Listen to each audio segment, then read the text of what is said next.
Hi, I'm Phil Cooke, and welcome to the Phil Cooke Podcast. Let me start by just saying something about our Influence Lab nonprofit. We have a great little nonprofit called the Influence Lab, and it was started a number of years ago because we've gotten so many requests over the years for us to come and teach and train people internationally how to use the media more effectively. And we've been to Asia, we've been to Mongolia, we've been to China, we've been to Africa, South America, we've just been everywhere, teaching and training people how to use media more effectively. But it only happens because people like you give and donate to the cause. And so I really would encourage you to go to theinfluencelab.com or influencelab.com, check out what we're doing, see what we're doing. And when you donate, you have a choice of books. We'll send you one of our books. One of the books that we'll send you is my unique planner. I mean, if you're a print planner person, I designed this thing, and I designed it with you in mind. You know, it's funny. So many print planners out there are okay. They're not fantastic. They either have too much for you to fill out or not enough. They're just blank. I wanted to do something that would help creative people focus their work on what they needed to accomplish. So that's the way we set up the unique personal, we call it the ultimate planner for creative professionals. So if you give to the Influence Lab, we'll send you one of these as a gift. Just mark it on there, influencelab.com, and you can find out how to give, how to donate, how to support the effort, because it's such an important work that we're doing, and I really appreciate that. So today on the podcast, we have Trey Reynolds. Now, Trey is an old friend. I've done a couple projects with Trey, and he is the Vice President of Development for Provident Films, which is a division of Sony. So he's doing some major films out there. You want to talk about independent filmmaking, he is the guy. And you've probably seen many of the films that have been through Provident or been through Sony that he's been involved in. And so today we're going to have a conversation about how you get these films made. How in the world do you get a film distributed? Because that's kind of his area of expertise. How do you get that film seen out there today? Because it's one thing to make a movie. It's another one to get it in theaters, get it streaming, get it online, however you want to distribute it. So it's going to be an interesting time with Trey Reynolds. So stay tuned.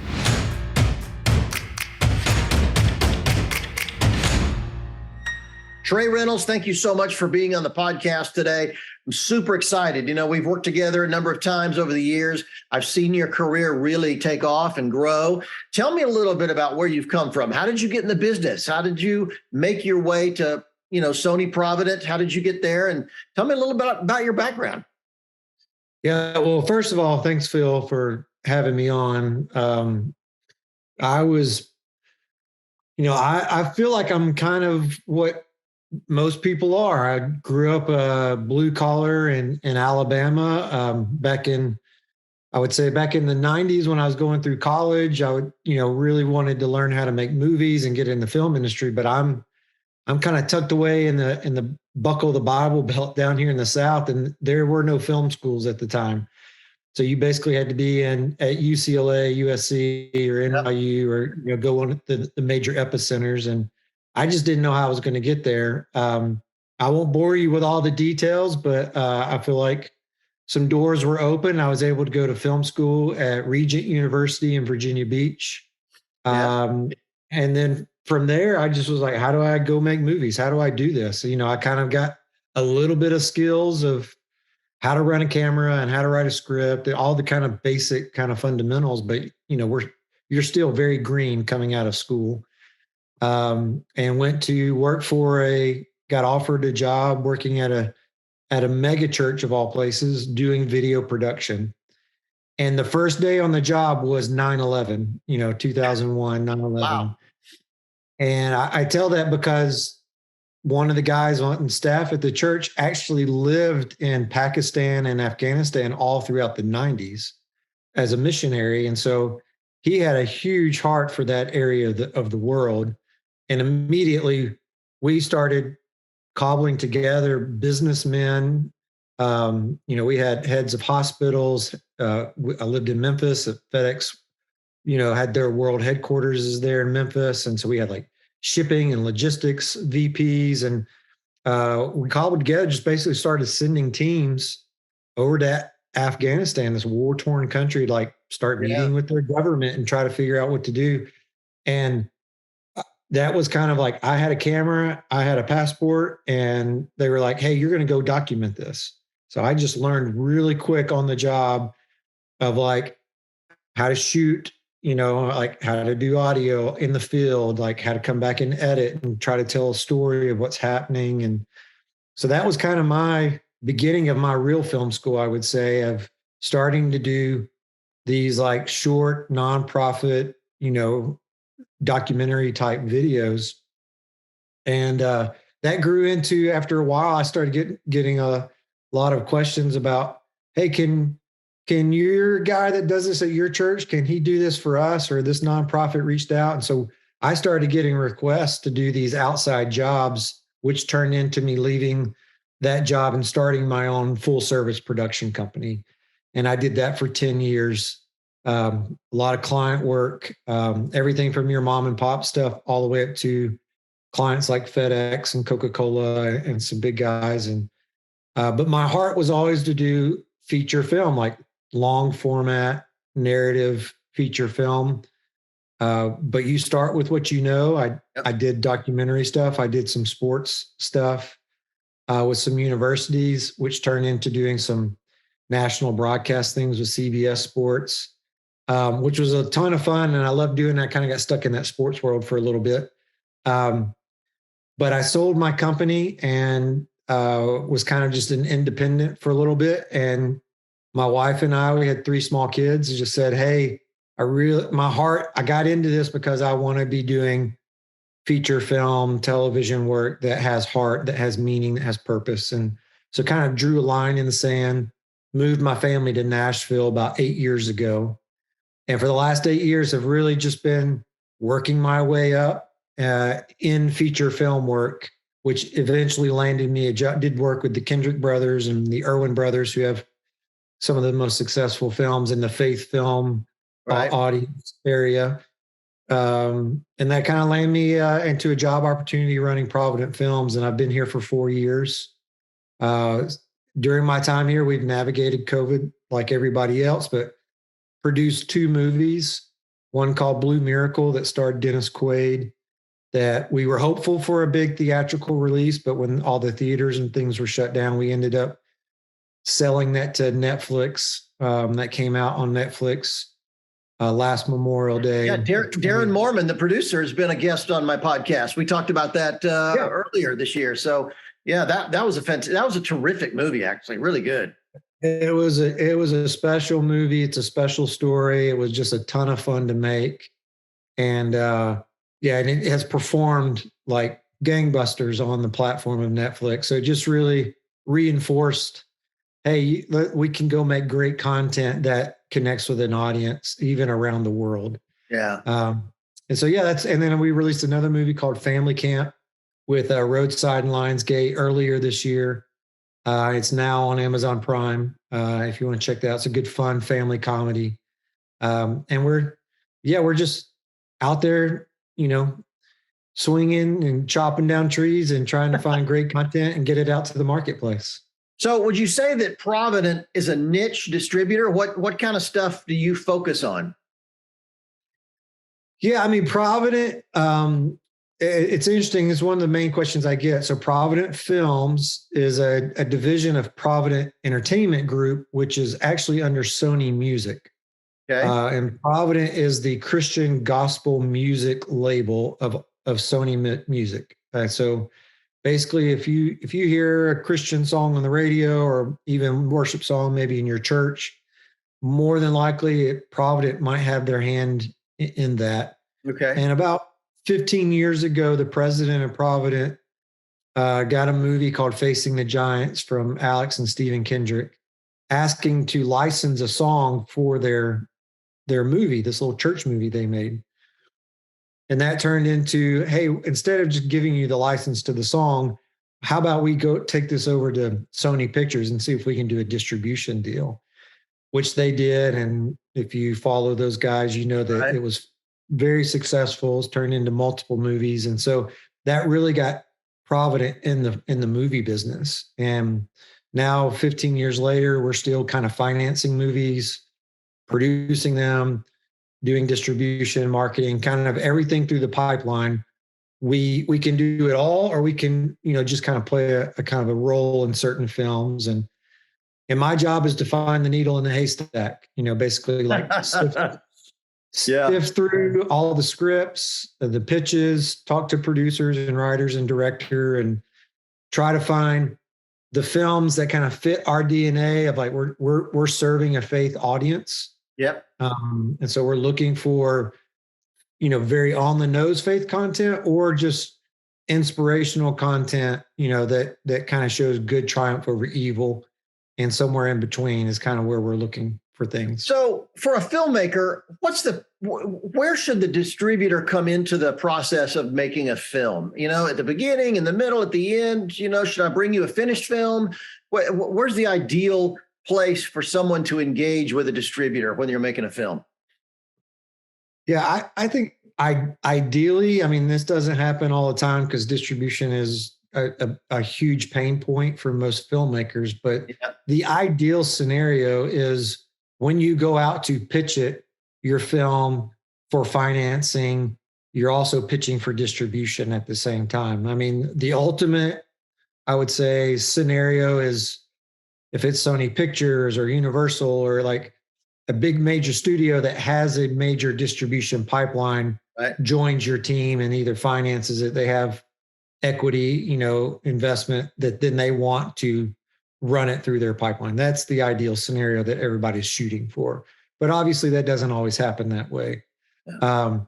So I think that's where you start, but then as you go through each stage of the filmmaking process in production, you're trying to meet people, have conversations, show them, hey, this is what we're making.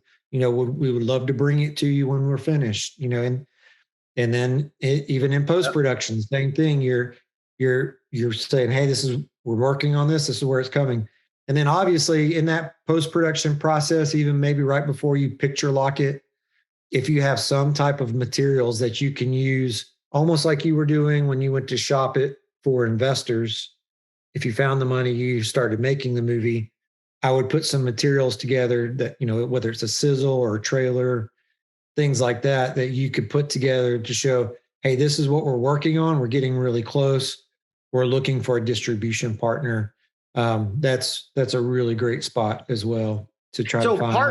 Partner's a big word here. Do distributors just throw it out there, or is the ideal relationship having a distributor that will partner with you and really give you advice? And I mean, do you ever have an input on the movie or the story itself? How much, when you say partner, what does that mean?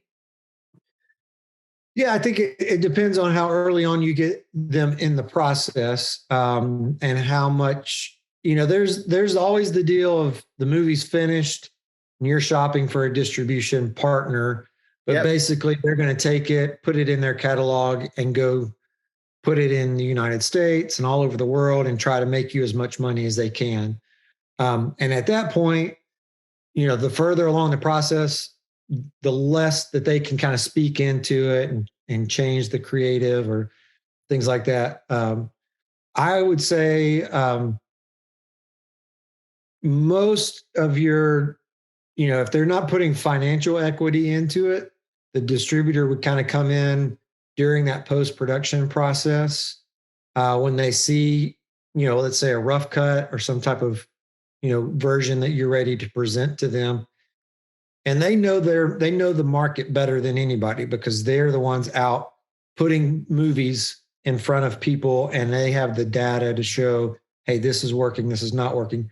Beyond the financials, I mean, they can do the deep dive in the demographics of different age groups, different ethnicities, like what's connecting with who, what parts of the world do these type of movies work in versus these type of genre movies.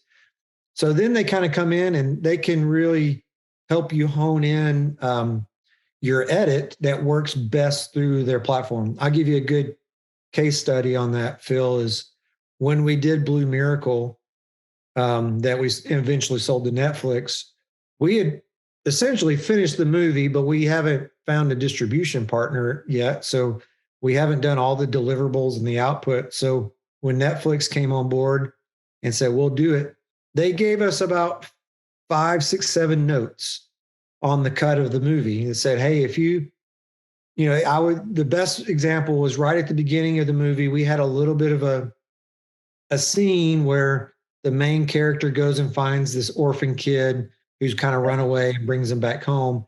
And it's a little bit of a heavy scene. I mean, it kind of sets the tone of the movie, but it was about 2 to 3 minutes long. And then it gets into kind of some fun, lighthearted, and we're trying to make an inspirational, fun family movie. And I think it was a great note for them to come back. It's like, hey, how can we shorten that to like 60 seconds instead of 2 minutes so that we can get more, quickly into the upbeat, lighthearted, because they're like, hey, what we're seeing on our platform, basically within 2 minutes, it's kind of like social media, right? If we don't like something in 10 seconds, we scroll. Same way in the movies. They're like, hey, if we don't grab them within the first 2 minutes, they're going to click off that movie and go find something else. So that's things like the distributor can really kind of speak in and help the filmmaker, things that they don't necessarily know. And that's a great point in this culture we live in today. And if it's a theatrical picture, you've paid your money, you bought your ticket, you're pretty much going to sit there. But in a streaming world, it's easy to turn off and move on to something else. So you have to kind of change the way you think about these things. Those first few seconds, I've done a couple podcast episodes on, Microsoft studies and other things that have indicated we have about 4 to 8 seconds to capture people's attention these days. So I can see where in that first scene, it would really matter. That's true. That's true. Well, let me ask you this. There's some films you get that can have a theatrical release. Some, are going to be better at streaming. Some, may be a Fathom event. You and I worked on The Insanity of God that became a successful Fathom event years ago. What are some of the indicators that tell you it's going to be one or the other or some other kind of distribution avenue? Yeah, that's a great question. I mean, and with the pandemic in the last 2 years, with the transition, I mean, we spent 2 years training everybody to sit at home and watch, stream off of Amazon or Netflix or wherever. And so there is just kind of a lot of ambiguity over the last several months of, okay, if we invest in this project, where does it go? Where does it live? What is that distribution path? Probably more than I would say, pre-pandemic, because we kind of had this kind of traditional pipeline, especially with faith films that serve faith audiences. We didn't necessarily have, the tier one streaming platforms aren't necessarily looking, to put a lot of money behind a faith film unless they see some type of indicator that shows that there's an audience there. So that's why we would go to the theaters. We would activate the audiences around that film. Yeah. And then we would have some type of metric, a financial metric of box office to show, hey, look at this audience. And that would help with all the other windows of home entertainment and streaming and video on demand and international. That would just help you maximize, the revenue of the project.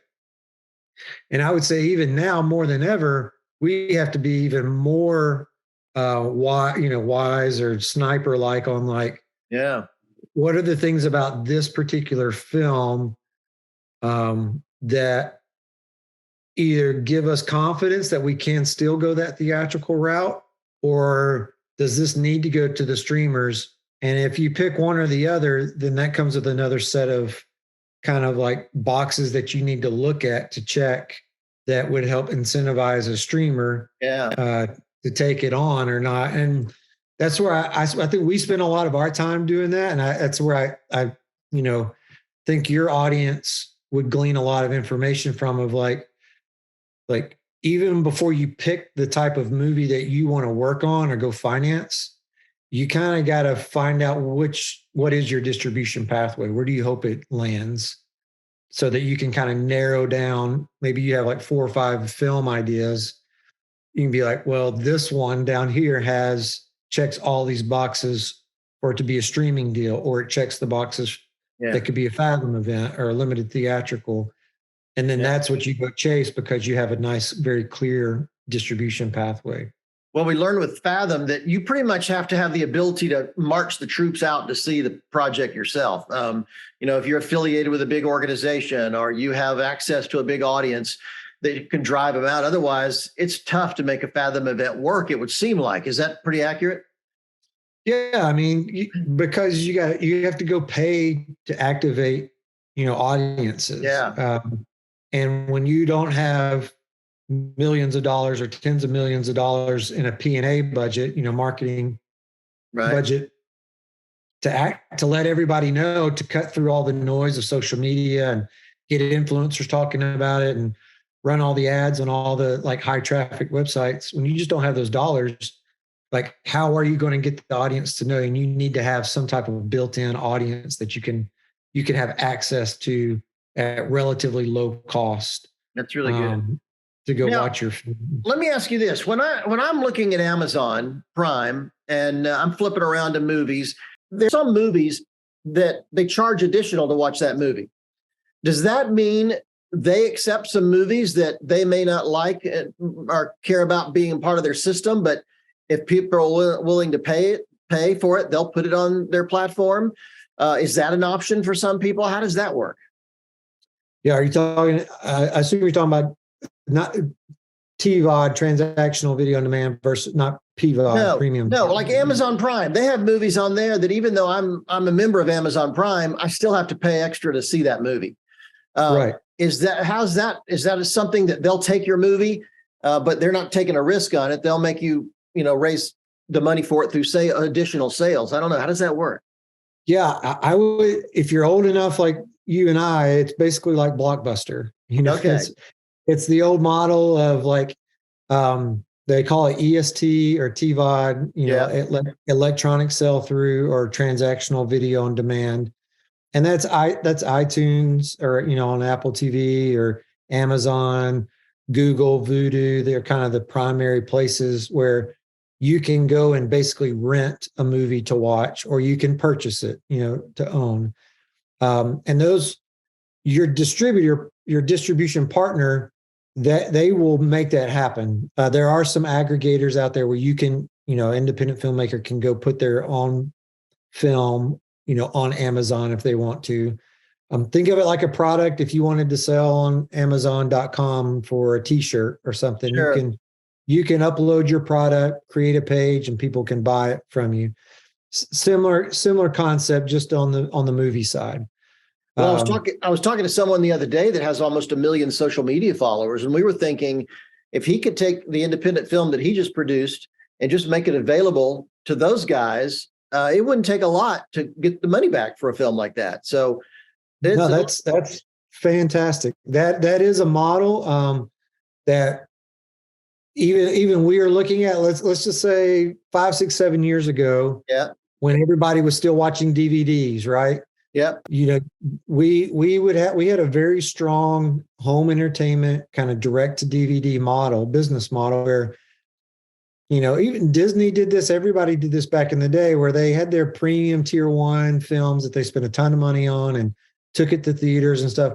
But then they kind of had the direct to home entertainment movies, lower budgets, yeah, but they sold them in Walmart and Target or, Amazon.com or whatever. And then all of a sudden, everybody went digital and streaming. So that DVD physical product has all but gone away. okay, But now we're slowly getting to where like you can still do the same thing, but you just deliver it digitally now. So it's the same thing. Instead of, if you have that audience, if you have 1 million subscribers on YouTube or social yeah, media, like, yeah, you can make a movie, put it on Amazon, and then and just market directly to your audience to say, go rent my movie for $5 and watch it yeah. on Amazon. And then you can self-distribute that way. And that is a model that is working for some people. And I will say the ones that are working well know their audience, and they're delivering content that's kind of new and different that audience really likes. And they're doing pretty well. They're making a business. They're making a living out of it. So I've always had the idea that, when I'm pitching a film to a potential funder or a studio or a distributor, there's 1 million people with ideas out there, a lot of idea people out there, and they pretty much have their hat in their hand because they haven't done any prep work or raised any money. And it would seem to be people who can raise some money or get some support or get the project moving at least in a certain direction. they seem to go to the front of the line. Is that true? I mean, when you're dealing with filmmakers, obviously you're probably open to the, if you hear the greatest idea ever, but at the same time, are you looking for filmmakers that are more invested in their work, that have made some effort to get it out there or get it made? Yeah, I think for us, the biggest thing, and this is different, I think, for everybody a little bit, but for Provident, what moves the needle for us is we don't like to necessarily get in on the front end of development with just an idea and then like, okay, let's go spend some money and hire a screenplay writer and write the script. Yeah, because that's a 3 to 6 month, 9 month, year process can be. And so the investment from the filmmaker starts with taking that 3 months, 6 months, and bringing us a studio, screenplay that's ready to go be shot, who's been through revisions, who's gone and gotten feedback. So yeah. to me, that's number one of just showing like, hey, this is a filmmaker or a writer that's committed to the craft. They don't just, this is not just their one idea. They have multiple projects that they're working on or trying to get off the ground. And so to me, that's number one. It shows a true commitment from that creative partner that we want to get into business with, that's committed to the craft. And then two, it is, I say, things that have momentum. So whether that might be like, hey, here's my script, and I already have an investor who's committed, $500,000 or $1 million or however much it would be. But we're looking for strategic partners who can help us make this movie. Absolutely, money talks, right? So that raises that project to the top of our stack of projects we're looking at.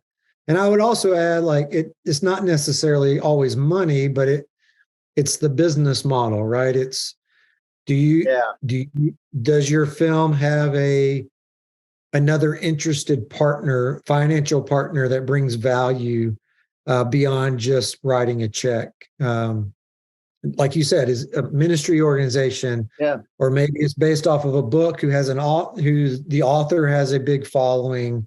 Is it an influencer? You mentioned someone who had like 1 million followers on social media. Is there a letter of intent from a certain talent, that has some performance that they've done in past movies that move the needle with audiences?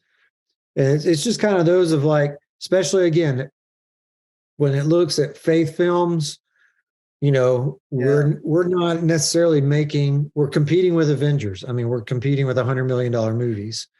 And so when we don't have the $100 million budgets and those huge IPs, we have to strategically look at I call it audience stacking. Who are the partners and the people that we're stacking on top of each other to grow our audience that we're about to go serve?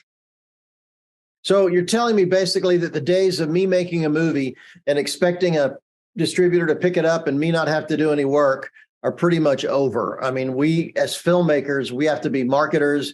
We have to be involved in every aspect of the process now. It's a different world, right?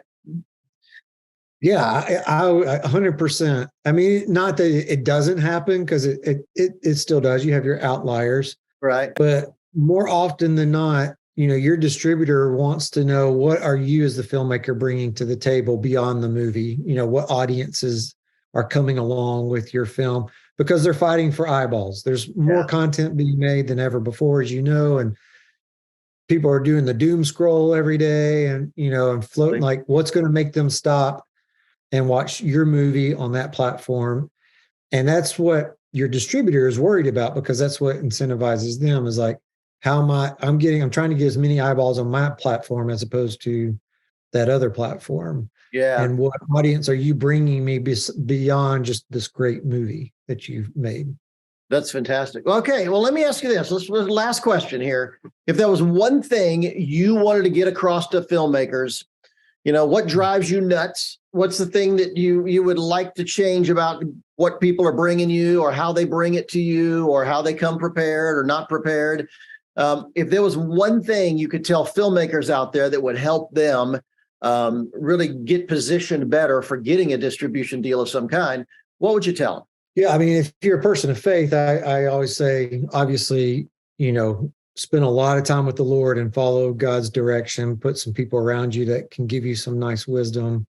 I think the great philosopher Bono talked to his pastor one time from the band U2 and said he kept going to his pastor and say, "Hey, will you pray for us? We got a new song. I want it to be great." And he said, "Stop praying for God to bless your song. Ask God what find out what God's up to, and then go join him because it's already blessed." That's So good. that's kind of a, just from a spiritual philosophical point, I always just say, hey, we're all just people trying to do our best, and just follow God's leading, and he'll guide you.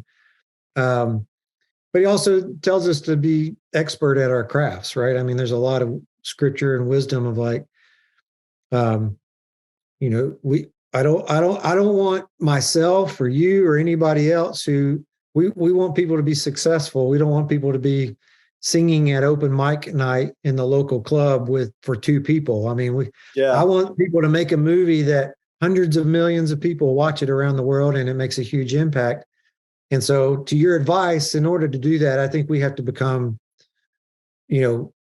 as skilled technicians as we can at whatever craft that you choose to follow, whether that's screenplay writing, cinematography, editing, whatever it is. So I would say, I think the one thing that kind of bugs me, and I was guilty of this too, but that I see too often is, passion for ministry or passion to tell a story trumps the time that it takes to really get it ready for production and make it be able to compete in the marketplace, because we're competing against the best of the best in the world. Yeah.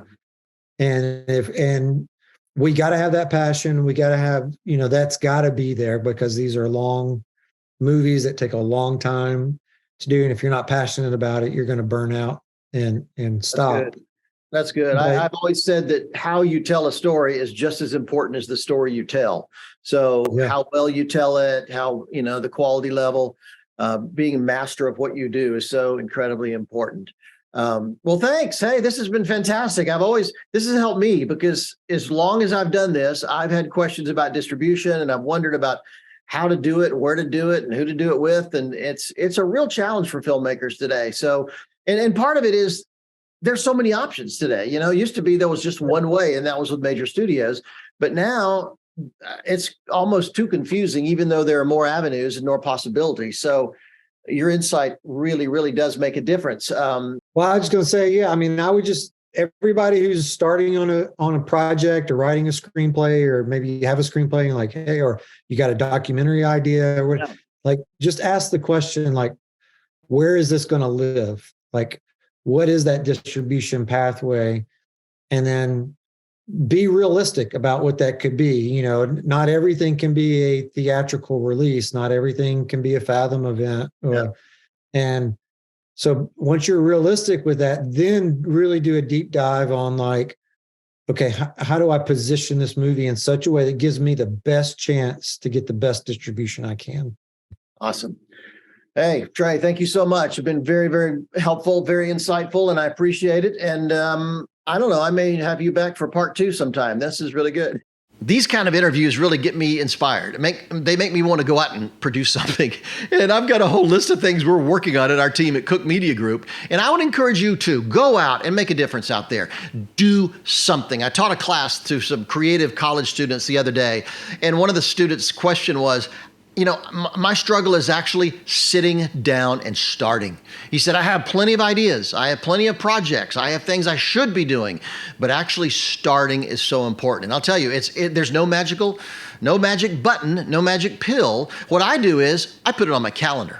I figure out, if I schedule everything else, let me schedule my start times and schedule the creative times and blocks I need to have on my calendar. It may work for you. And also having a copy of my unique creative planner might help as well. So as I said at the beginning, go to influencelab.com, find out about how you can donate, and as a result, we'll send you my unique creative planner, the ultimate planner for creative professionals. And that's you. So thanks for tuning in. Share this with people you know. If you know people that are struggling with a film, trying to get it seen, trying to get it out there on the radar, send them this episode because I think it'll really help them. And let me know what you think about topics for the future. I'm always open to new ideas and things that might help creative people like you get to the next level in your career. Thanks for watching.